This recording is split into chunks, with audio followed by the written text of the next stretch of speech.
Comprendre les émotions de votre chien aide à comprendre votre chien.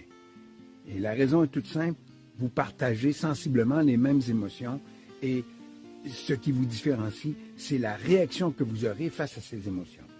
Alors disons que en bas d'une certaine ligne, disons entre 2 ans et demi et 3 ans, le chien aura des émotions qu'il partagera avec vous. Ce seront les mêmes émotions en tout point. Alors, on peut parler de l'excitation, de la souffrance, du dégoût, de la peur, de la colère, de la joie, de la gêne et de l'affection. Il pourrait s'ajouter à ça, selon mon cru, la confiance, la curiosité, l'hésitation et sûrement quelques autres. En haut de cette ligne, entre 2 ans et demi et 3 ans, il y a une démarcation qui se ferait avec l'humain. Donc, l'enfant humain pourrait ajouter la honte, la fierté, la culpabilité et le mépris. Et il y en a sûrement encore d'autres.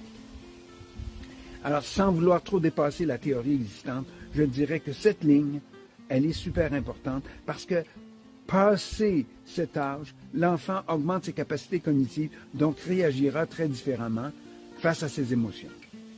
Et ça pourra le rendre, dans certains contextes, un peu plus manipulateur, disons-le.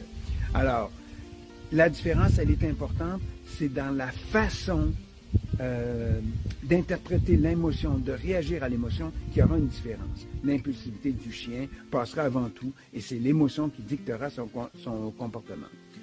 Alors là, il y a une différence entre émotion et sentiment qu'on tente de faire et que la science exprime d'une certaine manière. Et encore là, il y aurait à débattre là-dessus. Je le ferai peut-être à un autre moment. Sur ce, la meilleure des journées. Et rappelez-vous qu'en relation avec votre chien, ce qui importe, c'est de bien comprendre ses émotions qui sont similaires aux nôtres, mais son incapacité à le gérer tel que nous le faisons. Et c'est là qu'est la différence entre en bas de la ligne, le 2 ans et demi, et en haut de la ligne. Alors, donc, bonne journée à vous. Bye bye.